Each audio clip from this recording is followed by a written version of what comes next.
Worldwide, online retail has been on the rise, and in 2019 alone, shoppers spent almost $3.8 trillion online.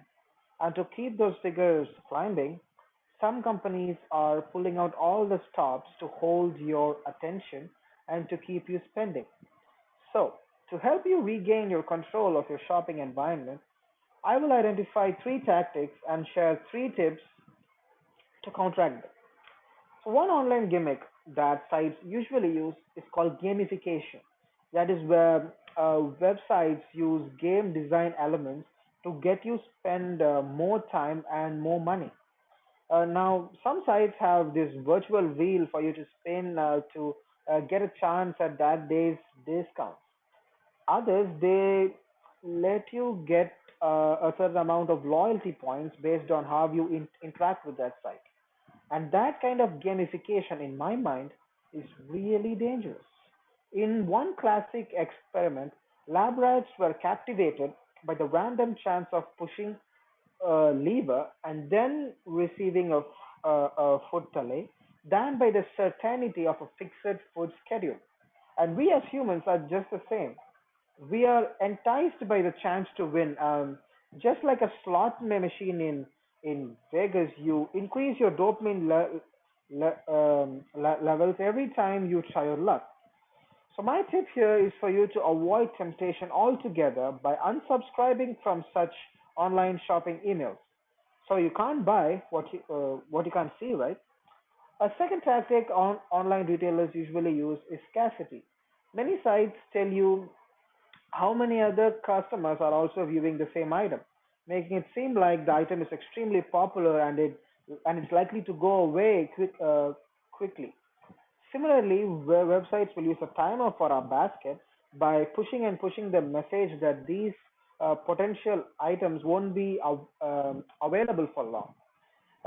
Research shows that perceptions of such of a product scarcity can increase its value in the eye of the shopper and increase the shopper's willingness to buy.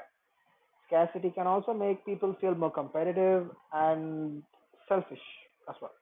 So here's my tip to help you combat scarcity. When scarcity is tempting you, back away from the website, back away from the car, and just sleep on it. That can help you decide whether or not you really need to buy whatever it is you plan on buying. Leaving the site for at least an entire day and see if you're still itching for that item. This approach works best if you use an incognito browser so that you won't be haunted by the ads wherever you go, and it's just a tip. So the third tactic that companies usually use is to allow you to pay in installments.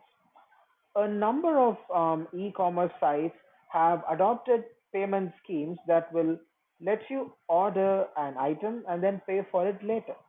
Now, installment plans are usually useful if you're replacing a large, expensive items like a broken refrigerator. But I think these installment plans veer towards predatory when you're purchasing less urgent, less important items.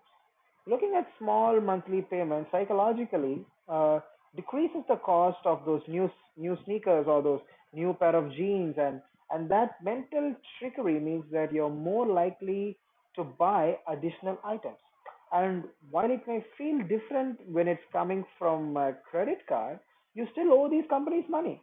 So at the end of the day, you're still taking on debt and potentially adding late fees and interest, and you may find yourself owing a lot more than the original sticker of those jeans. So here's my third and final tip. Above all else, just avoid those installment plans.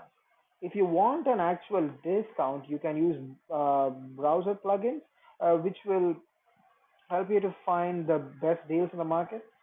So, online retail has made shopping incredibly convenient. There's no doubt in that. But not every day needs to be overwhelming as Black Friday. By putting these tips into practice, you can tune out some of those tricks and gimmicks and once again take control of your shopping environment. Thank you.